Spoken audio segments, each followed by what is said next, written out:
You're listening to Frontlines, a podcast for the people that truly make mountain biking happen. Not the riders, racers, or product designers, but the builders, advocates, and the often forgotten board members of your local mountain bike trail association.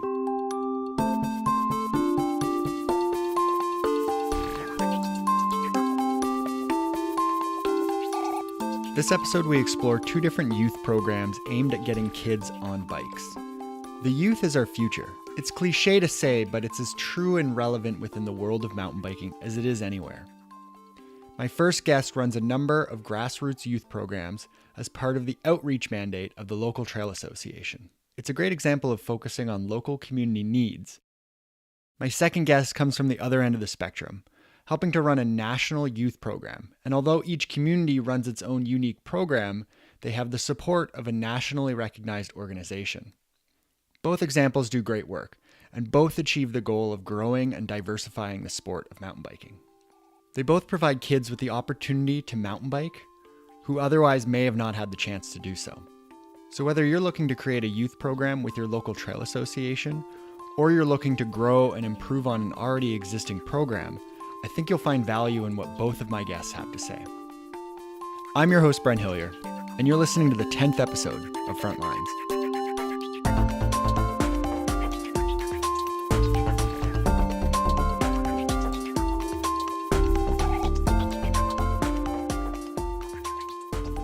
My first guest is Rocky Blondin.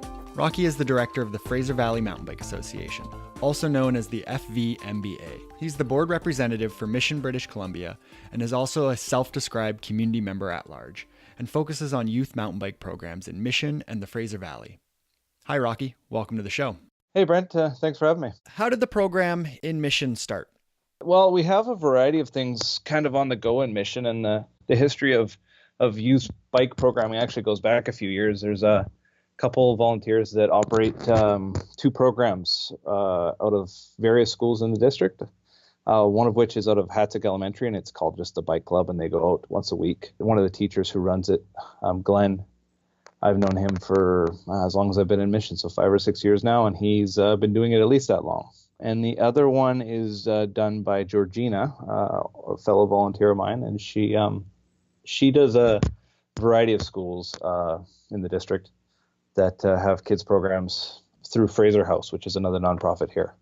So that's kind of the long-standing programs. What we're doing today through the club, it was seeded by that. It was kind of trying to fill voids for the collective community because those programs that are in schools aren't in every school. It's only in select ones, as well as a lot of feedback from parents. I'm a parent myself, and I take my kids riding because I'm passionate about it, but for parents that aren't into it and kids that want to get into it, there just wasn't really anything there. So that's why we started doing it, and that we've been doing it through the Leisure Center, myself and a colleague, for a couple of years now. Awesome. So one of your programs is called Two Tired Tots, and it's getting kids off of training wheels. What other programs or age groups do you work with? So the Two Tired Tots, as you can expect, is from 2 to however old they are when they still have training wheels on. But beyond that, we've categorized it 7 to 16 years old generally. But what we've come to learn through that is that age is actually relatively irrelevant. We categorize things now on skill level. So we do try to do beginner and intermediate, and eventually we'll get into advanced once we get enough beginner and intermediate riders out there. A big concern that's often brought up with cycling programs and mountain bike programs is that kids might not necessarily have bikes, and that might prevent them from participating in programs like this. Have you found that there are kids out there that don't have access to bikes, or how have you addressed this? Yeah, 100%. So, a lot of times it varying circumstances for various people, either they can't afford a bike or they're just not into it. But my favorite story is Rusty Rally.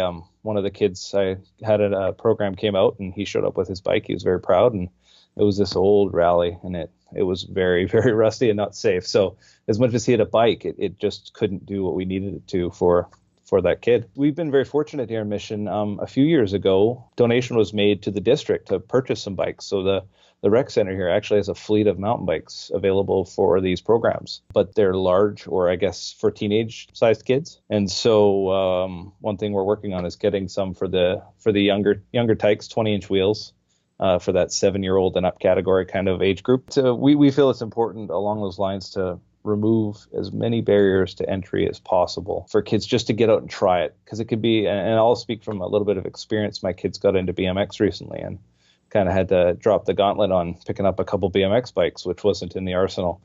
And it can be expensive just to try and hope that they like it. So Abbotsford BMX actually has a fleet of loaners, and we're trying to embrace the same philosophy for mountain biking out here.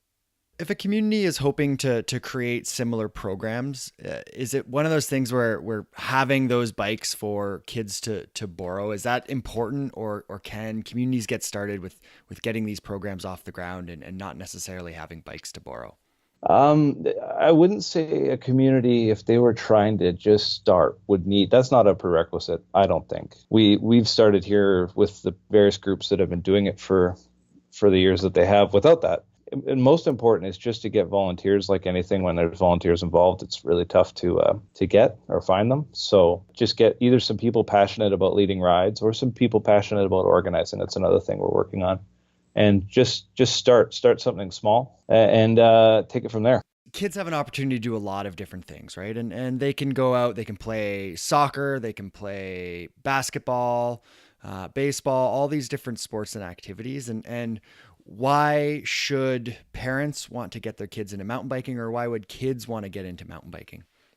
So yeah, the ones you mentioned as examples are all generally team sports, and mountain biking falls into that category of more of an individual sport like swimming or things like that. There still is a group mentality. You do want to go out with friends and socialize, but it's a very individualized sport. So in contrast, mountain biking, it's kind of nice because the trails are relatively free to use. You just invest in the equipment and then the time, and you get to go for a ride. Connecting with nature is a thing that I'm a big fan of, and I think the kids get a kick out of is, getting into the intermediate backcountry on some of the local trails. It's, we're not way back there, but they're getting an education while we're at it. What would you say some of the big struggles with running youth programs would be? One of the biggest ones we've grappled with out here is just insurance for running a program. Insurance is always front of mind for us as a trail association when it comes to building the trails and doing it legally. But when you talk about coaching kids and just being responsible for children, there's a whole other kind of kettle of fish you're opening up for insurance. And so when we've run the programs with the district through the Leisure Center and the Parks and Rec Department, they cover us for their insurance. And then when we do it through schools, the school programs I mentioned previously, that we have to have a teacher along because then it's covered by school insurance.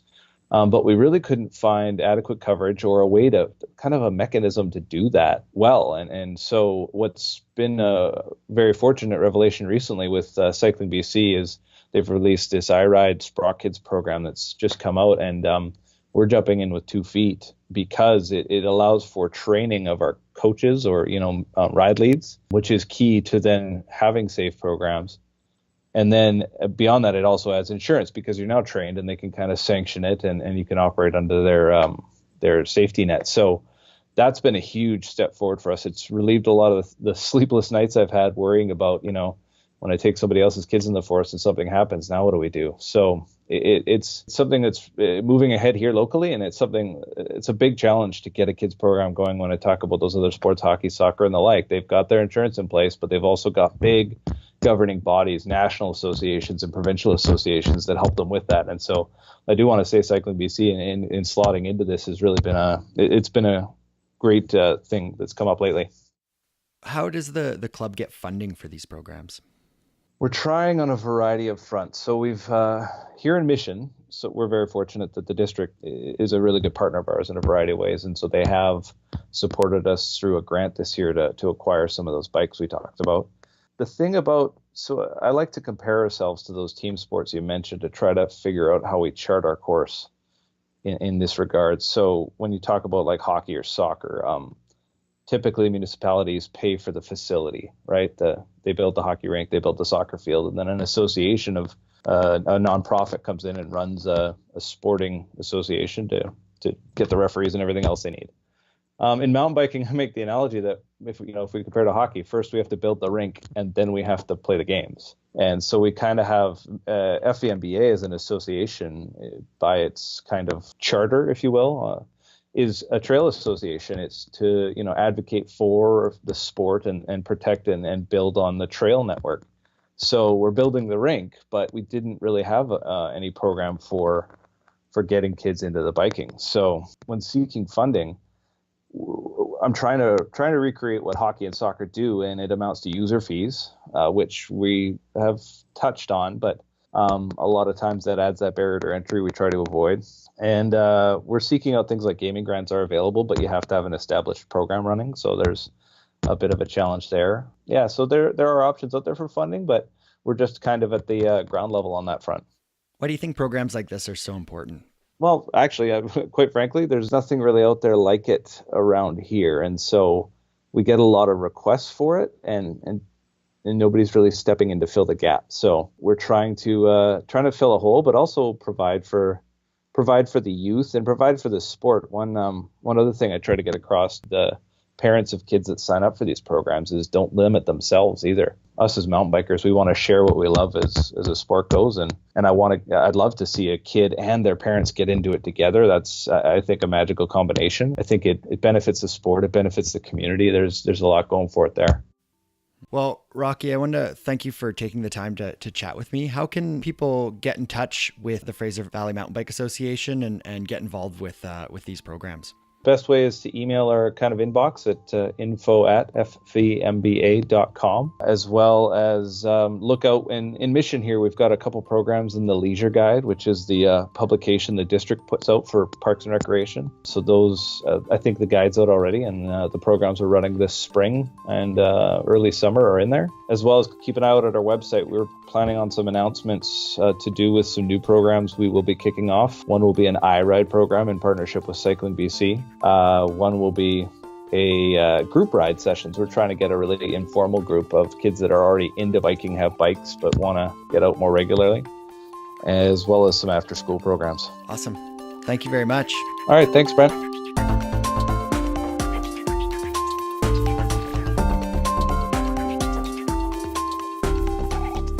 The Fraser Valley Mountain Bike Association is a great example of a trail association going above and beyond the mandate of just building and maintaining single track.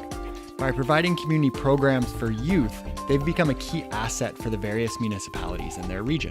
When it comes to negotiations with land managers, I assure you that this type of community leadership is not forgotten. Jumping south of the border, my next guest is Bruce Martens. He's the national coach and licensing manager for the National Interscholastic Cycling Association, more commonly known as NICA.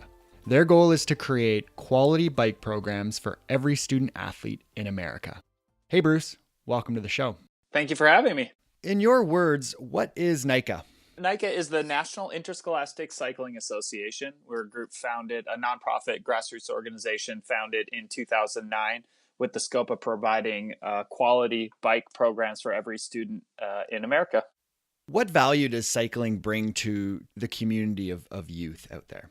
Cycling is, I believe, and we're finding through our program, one of the strongest methods for youth development. We're focused on creating quality student-athlete experiences while riding the bicycle. Our mission is, again, to create programs for every student-athlete in America founded or on the precipice of our 5 core values, which are inclusivity, equality, building strong minds, strong bodies, and strong character. What does an average NICA program look like?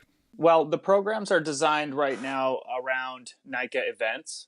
We function as an interscholastic sport in the 19 leagues and 18 states where there is NICA programming currently.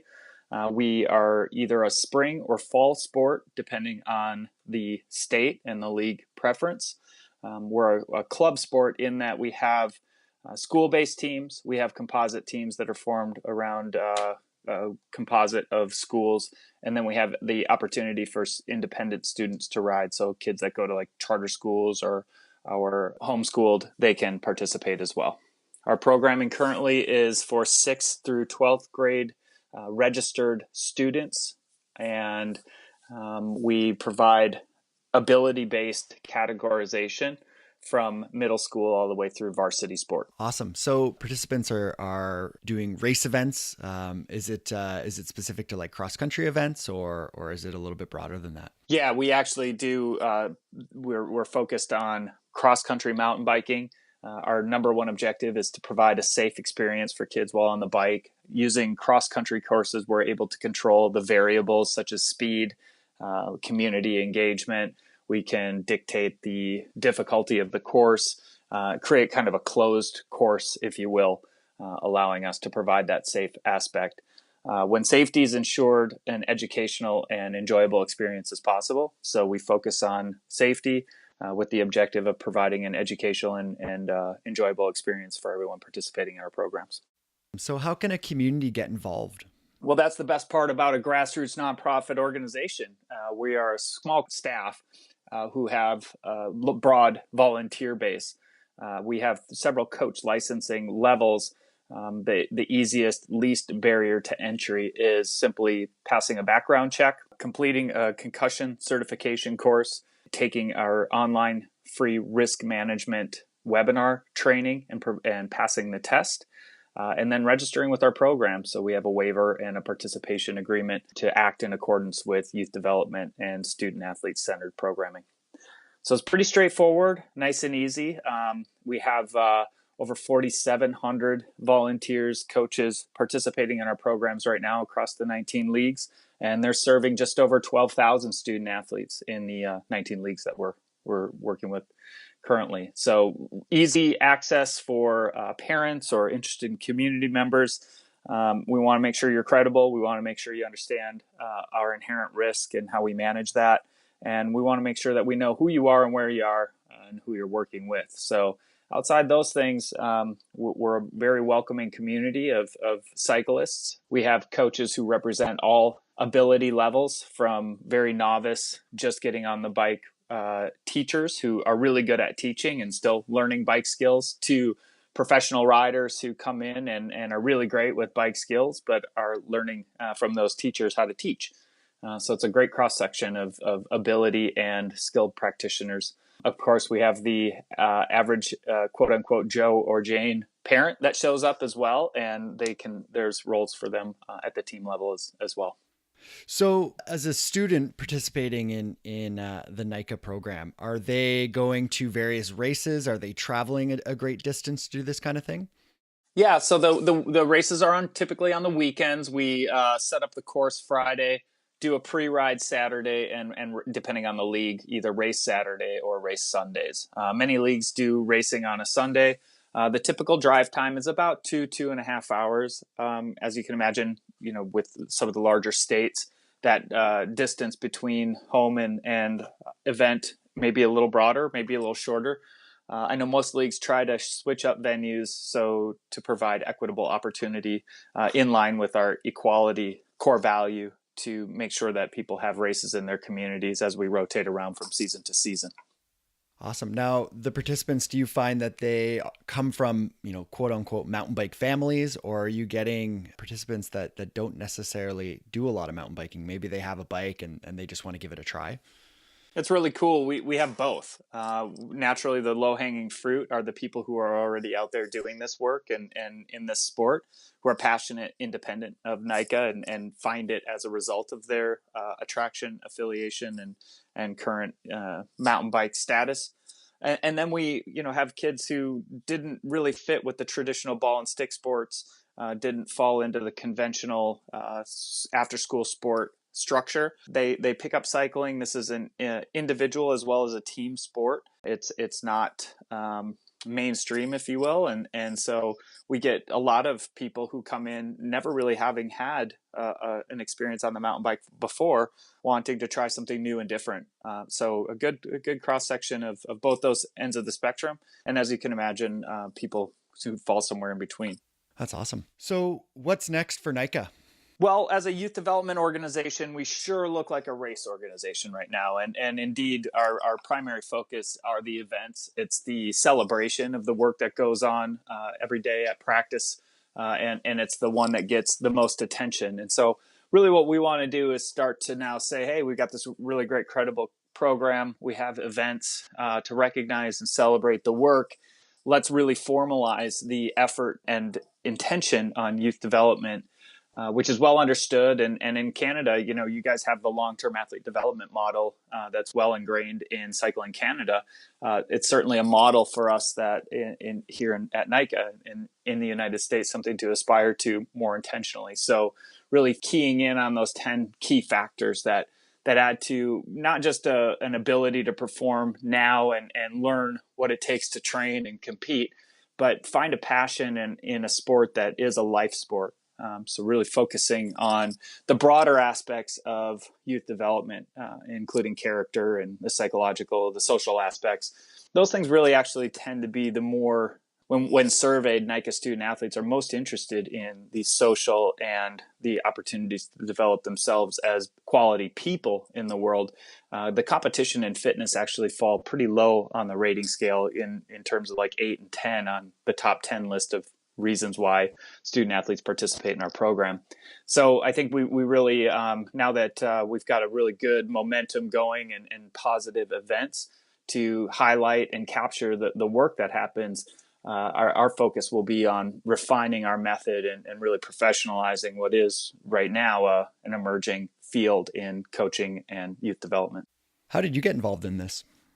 Oh, that's a great question. So I'm first and foremost a parent. I have a 18-year-old who's graduating this year, and admittedly, this is something that it was a passion of mine. I'm a cyclist. Been riding for about 20 years, racing maybe 17 years now. Something I've been doing and working hard at since my 20s, and something that I see as a family sport. My son grew up on the side of the race course, following me around the country as I raced both mountain bikes and road racing. So I've got the passion personally, and I'm a parent who was looking for something to give back to my son with. And I live in Minnesota. We are the 5th NICA league to come on back in 2011 and 12. And I was on the founding committee that brought the high school cycling league here to Minnesota. I volunteered on the course staff here as chief course setter for many years, helped bring the message to schools and communities around our state regarding what they had in NICA. And over the last couple of years, going into our 6th year now, we've got just over 1,000 student athletes coming up on 60 teams across the state of Minnesota. So I got into this as a volunteer, as somebody who drank the Kool-Aid, saw the opportunities, and really worked hard to develop them here at the local level. In 2014, while out at a national training conference, I had served, in addition to my chief course setter role, as a coach supporter here at the league level. I have a background in coaching, and I have worked with several race teams and individuals, and ultimately ended up helping coaches become better coaches of NICA student athletes here at the league level, and brought that message to the national community at this conference in Park City. And they said, well, gosh, we need somebody like you to head this up at the national level. And so we created a position, which is my current coach licensing and registration manager position. And since August of 2014, I've been in this role, growing the coach licensing program in line with more of the international standards on coach competencies and education, particularly in light of youth development and providing opportunities for people who don't and don't. Right now, we're serving a very small fraction of the community that we can serve.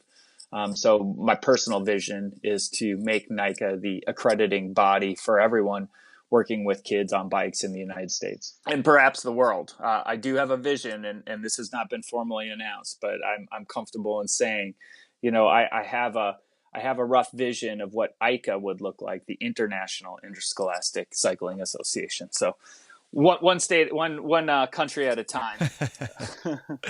So yeah, and then I as a side, I finished up my master's in integrated behavioral health, which is the understanding of development and behavioral health particularly substance use issues and behavioral health diagnoses, and particularly focusing on adolescent development and the opportunities that we have in this second largest, most profound growth period in our evolution. So I have a particular interest in that.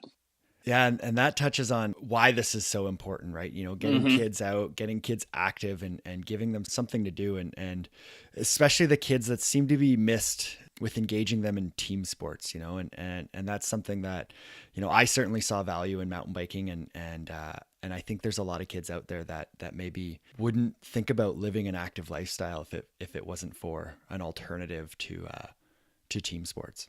Yeah, and what's interesting is like we've known this since the 80s, right? And even earlier, and I've got research that goes back, decades that shows what we all have found intuitively and through our own experiences, that cycling or sports in general, cycling as it pertains to us, is a way for us to have a tribe. It's our group, it's the people we hang with, and so there's the social aspect too, which is, again, the most important part of NICA when surveyed, when the NICA student athletes are surveyed. And then, there's the whole awareness of what the physical capacity and opportunities are. But what's really exciting to me is the latest research in the neuroscience and what actually happens in the brain as a result of physical activity, and more primarily accelerated, sustained physical activity over time. One of my favorite articles right now is highlighting the opportunity for cycling to be an intervention to behavioral health issues such as ADHD, depression, anxiety. And in a world where, sometimes kids are being diagnosed as early as 6 with these, behavioral health issues, when you have a intervention that has been proven to be more effective than psychopharmacologic intervention, so pills and prescriptions, when you've got a method that's more effective than psychotherapy, which a lot of parents revert to in schools and systems, when you've got an intervention that is more effective than both of those combined for symptom reduction in ADHD, depression, anxiety, and the like, we've got a pretty powerful case, to really start to take a look at more formally at what we're going to do to support this and create opportunities for kids. The studies show that not only do we get prefrontal cortex engagement, which is one of the strongest reasons why we're seeing some of these, what they call acting out issues or symptoms as a result of these depression, ADHD, anxiety, and the like. Not only do we get that prefrontal cortex engagement, but we're actually seeing growth. So neural networks forming. The basic prescription is 43 minutes at 120 BPM. When you've got kids who are diagnosed with type 2 diabetes, oftentimes overweight, when you've got people who are feeling alienated and apart from and searching deeply for opportunities to be part of, what other sport or exercise gives a kid 43 minutes of safe, elevated heart rate that's going to keep them engaged and motivated? We have running, but again, for a 14-year-old who's got type 2 overweight, running for 43 minutes a couple times a week is going to be really hard on their body.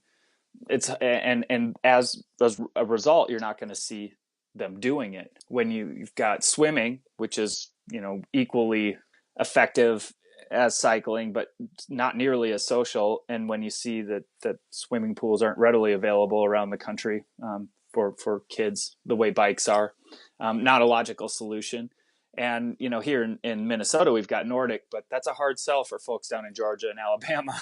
And so, I think cycling's our ticket, and it's all inclusive with gears and different styles of bikes. We can get that kid who's overweight, who's suffering from anxiety and depression as a result of, inactivity. And we've got this solution that not only engages their prefrontal cortex and allows them to think critically and start to ration through some of these emotions, but we also have an opportunity for them to be social and enjoy the outdoors, coupled with the fact that the bike provides for transportation and get some of these kids out of their neighborhoods or the situations that are causing the symptoms in the first place or attributed to the symptoms.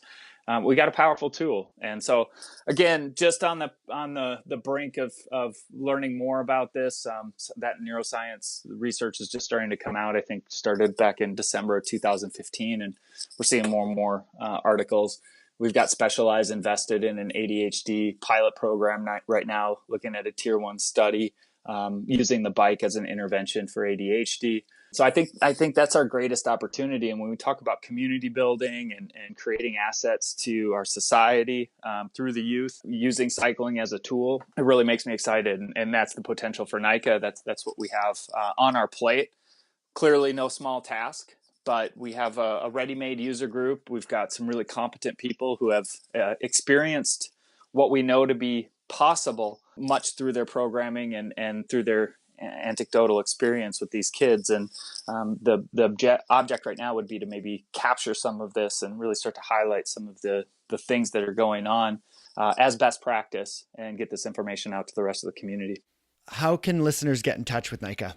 Well, our website is www.nationalmtb.org. All of our contact information is available through the website, along with a description of the programming, the states that we're in, contact information for people within those regions. And each state also has their own website. So it's simply www.thestatemtb.org. So for example, here in Minnesota, you can see what we're doing at the local level at www.minnesotamtb.org. And then you can always reach out to me. I'm happy to field questions, comments, concerns around our programming, and more particularly around coaching and how to get involved. My email is bruce@nationalmtb.org.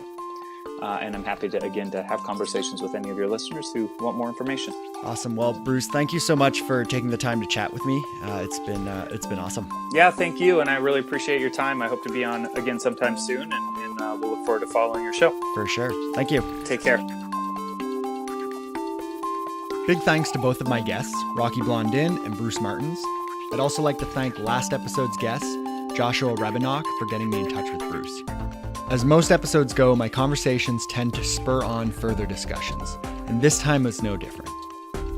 Bruce touched on a bit of his expertise in integrated behavioral health, and I'm looking forward to having him back to discuss what mountain biking can do for behavioral health diagnosis and substance abuse, so definitely look for that.